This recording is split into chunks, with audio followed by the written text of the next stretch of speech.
যখন আপনি দুনিয়াতে চলার পথে দেখেন আপনার পাশে কেউ নাই, কাছে কেউ নাই, তখন আপনার মন বলে আমি তো সবার বিপদে থাকি, আমার বিপদে নেই কেন? আল্লাহ তাআলা বলে আমি সরাই রেখেছি। আল্লাহ কেন? আমি না ওর বিপদে ছিলাম, আমার বিপদেও থাকবে না? রব বলে যে ওদের বিপদে সাহায্যকারী হিসেবে আমি তোকে পাঠিয়েছি, আর তোর সাহায্য করার জন্য তোর রব আমি আছি। সুবহানাল্লাহ। তোকে যদি ওরা সাহায্য করে ফেলে ওই সওয়াবটা কেটে যাবে, কাটাকাটি হয়ে যাবে। আমি করেছি তুই করেছস, আমি খাওয়াইছি তুই খাওয়াইছস, শেষ। আমি আল্লাহ তোর এটা কাটাকাটি করতে চাচ্ছি না, সেজন্য তাদেরটা তারা করে যা, সওয়াব তুই পেয়ে যা। করে ফেললে তো কাটাকাটি হবে, তোরটা আমি দিব। তুই একটু কষ্ট করে ধৈর্য ধরে ঈমানটা নিয়ে তুই কবরে আয়, হাসরে আসলে বাকিটা আমি আল্লাহ তোকে বুঝাই দিব। কল্পনার চাইতো বেশি দান করব। মান জাআ বিল হাসানাতে ফালাহু আশরু আমসালিহা। চিৎকার দিয়ে বলেন সুবহানাল্লাহ। কারো ব্রু দেখবেন এখানে এসে শেষ, কারো ব্রু দেখবেন এখানে জোড়া, আবার কারো ব্রু দেখবেন এখানে ঘন জোড়া, কারো ভ্রুর মধ্যে একটু পাতলা, কারো ভ্রুর মধ্যে একটু ঘন। আপনার এই ভ্রুটা ধরে দেখেন, সফট নরম, ধরে দেখেন, দেখেন শক্ত না নরম? যারা ভ্রু ফ্লাক করে তাদের এখানে একটু ধরে দেখেন, কিরে নরম জায়গা শক্ত হলো কেন?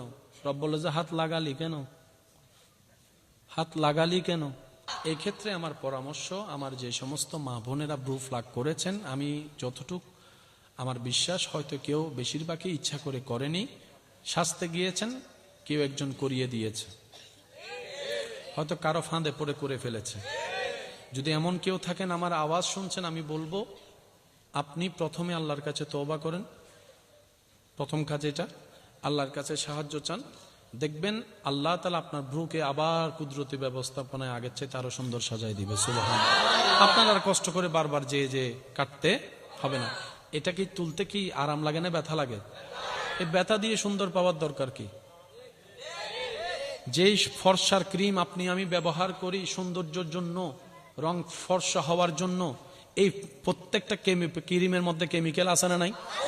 আমি যুবকের আওয়াজ চাচ্ছি, কেমিক্যাল আছে না নাই?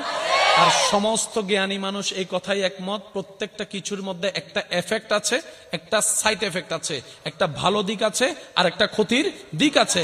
তো ক্রিমটা দিয়ে সাময়িক সময়ের জন্য কিছুটা ফর্সা দেখাতে তো পারলাম, কিন্তু স্কিনের গোড়ায় গোড়ায় যে ক্রিমগুলো ঢুকলো সেগুলো তো 30, 35, 40 বছর পরে গিয়ে এফেক্ট করা যখন শুরু করবে তখন তার চেহারার আকৃতি ঠিক থাকে না।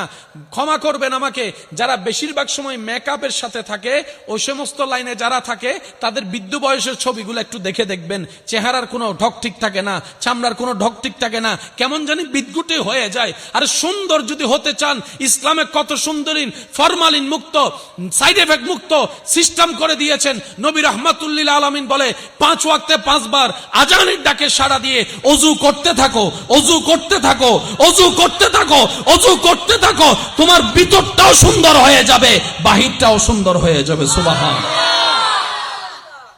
সত্যি করে বলেন, যারা ওযু করে তাদের চেহারায় আলাদা একটা মায়া। আপনাদের এলাকায় কিছু মুরব্বী দেখবেন, চেহারা দেখলে কেমন যেন অন্তর থেকে মায়া লাগে, ভালোবাসা লাগে, শ্রদ্ধা লাগে। তো নাতি গিয়ে দাদারে জিজ্ঞেস করে, দাদা তোমার চেহারা দেখতে তো মায়া লাগে, ক্রিম হন্য মাখো দে। দাদাই বলে আমি তো ক্রিম মাখি না রে, বুড়া মানুষ কি আর ক্রিম মাখবো? কিন্তু চেহারায় এই নূরটা তখন থেকে এসেছে যখন থেকে নবীর প্রেমটা অন্তরে নিয়ে রবের দরবারে নামাজের সিজদা দেওয়া শুরু করেছি দিনে রাতে। সুবহানাল্লাহ। এটা আল্লাহ প্রদত্ত, যেটা স্থায়ী। আর 40-50 হাজার যদি মেকআপও করেন, সেটা 3 ঘন্টা, 4 ঘন্টা, 5 ঘন্টা, গরম হাল হইতে 1 ঘন্টা অনুটিকে। আমি কি বুঝাতে পারছি কথা?